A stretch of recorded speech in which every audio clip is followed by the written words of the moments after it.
I think you're selfish, and I don't mean to be horrible about it. I think that this story is an inspiration. I've lived the story with you. I have my own version of the story where instead of it being the slide from the paper of Grider and Heeman, it's equations that are known as the Seiberg-Witten equations. And you see what you did with somebody else putting it up on a board, it starts to change the field, and you suddenly say, you mean I'm not an idiot? Right? And what I'm claiming is that the next layer of this is, well, why don't you just submit a paper? If you have ideas, submit a paper, submit a paper, submit a paper. Who is this fucking supposed to fool? Well, right. And I think the idea is that if you have a seat on the exchange, yep, you know that by submitting a paper, your paper will get reviewed because you present a credible threat. It doesn't occur to you that what you're saying is effectively like, let them eat cake to somebody whose paper is going to be reviewed by the person who's like holding them back. No, this is exactly when Jerry Coyne came at me with, Brett doesn't understand his explorer mode stuff is nonsense. And then Richard Dawkins echoed it. Brett doesn't understand natural selection. And, if he did, he'd submit a paper. My feeling is, I lived this story, and you're going to pretend that there is even a mechanism. Look, here's my proposal. To get a proper hearing? Proposal, all right? Yeah.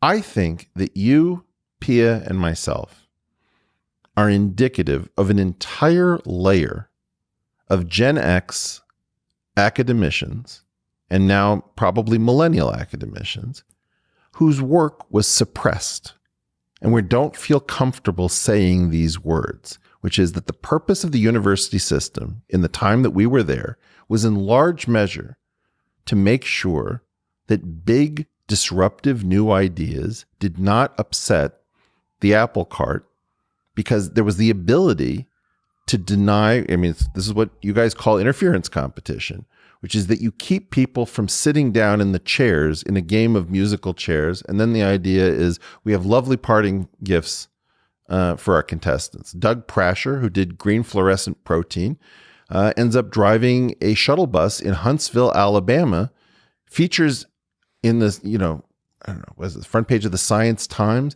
A year later, he's still driving a fucking shuttle bus in Huntsville, Alabama. Meanwhile, we're being told that Americans don't care about STEM. We're not really good at science, but thank God our friends in Asia are amazing at science, because as bad as our children are at thinking for themselves, we've got huge numbers of people who want to come from China, South Korea, India, and Taiwan in order to do the study in the labs, which is actually work.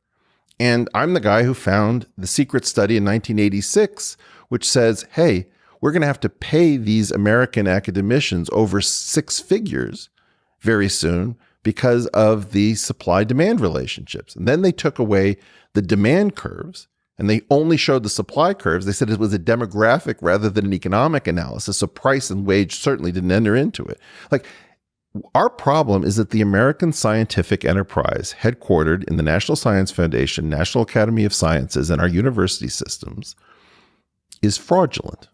And it serves to suppress radical new ideas. And I'm not saying that everything is guaranteed to be right about your story, but this is a story that you and Carol should have warred out in public without your submitting into a system where you don't know who reviewed this. You don't know how to respond to the comments. You can't measure the delta where somebody in one year says this is crap and the next year they say, this is my theory, right? And what I would love to invite Carol Grider onto this program, because I think she deserves the right to rebut what you're saying.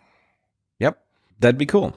And Elizabeth Blackburn is fantastic. I'd love to have, and these are great scientists. This frankly, is not, you're going to say this is me being too nice. Yeah. I'd even like Carol to come clean and just put this behind us. I'm not, at this point. No, it's not a question of that, Brett. You have the right to offer somebody a hand up. Yep. But you're skipping the step of, let me be blunt. How many universities offered you a position after you were run out of this crappy Evergreen State College by a weak president who refused to stand up for academic freedom, freedom of speech, and anti-racism, which you exemplify? Professorship, 0.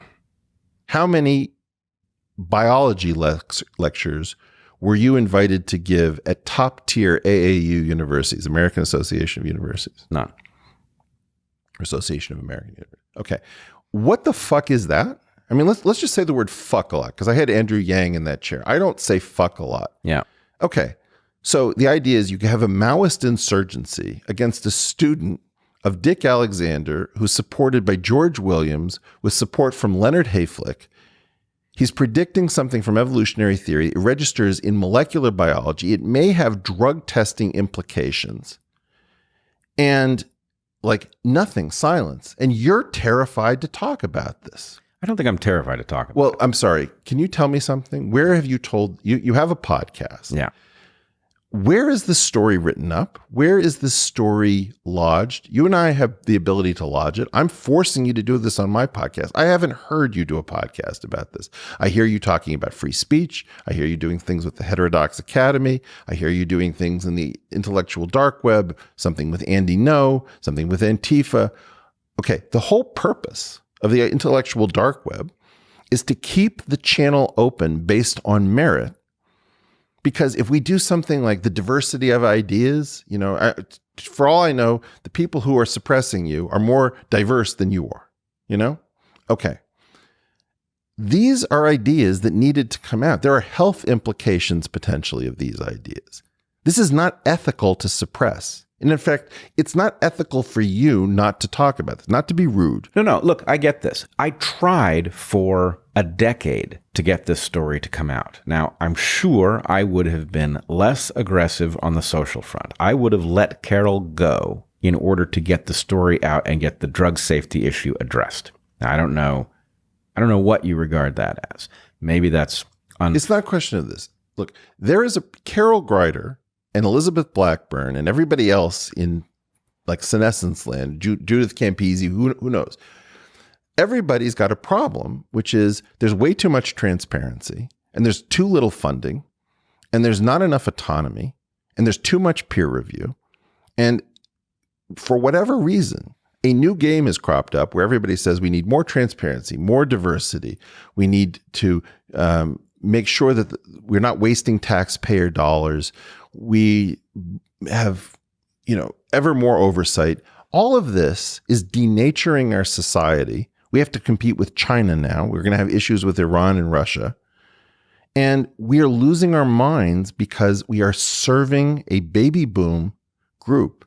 Almost like you pick a leading university, it is headed currently by a baby boomer. Mm-hmm. That's almost true without even telling. If I ask you, hey, Brett, pick a university, don't tell me which one it is. I will tell you that the number of administrators at that university has soared above the levels of admissions. The tuition has soared above medical inflation, which is above regular inflation. If I ask you about the grant structure, older professors are winning more grants and younger people are winning fewer grants. This is a giant complex. I am going to have somebody from Sugar Baby University, which is a subset of Seeking Arrangement, because the baby boomers made student debt non-dischargeable in bankruptcy. And now this group is offering older men the ability to date younger women with an allowance, right? So we're starting to get into gray area sex work, where the baby boomers, to keep this lifestyle to which they've become accustomed, are effectively enslaving. Well, they're hoarding well-being on every front, including the sexual, which is no surprise at all. Here's my claim. We are in a holding pattern. I'm in my 50s. You're in your 50s. I've done work that has never seen the light of day. You've done work that's never seen the light of day. Pia has done work that's never seen the light of day. I don't know about Heather. My claim is it's time to crash land the planes into the control tower. It's enough. Wholeheartedly agree. Okay.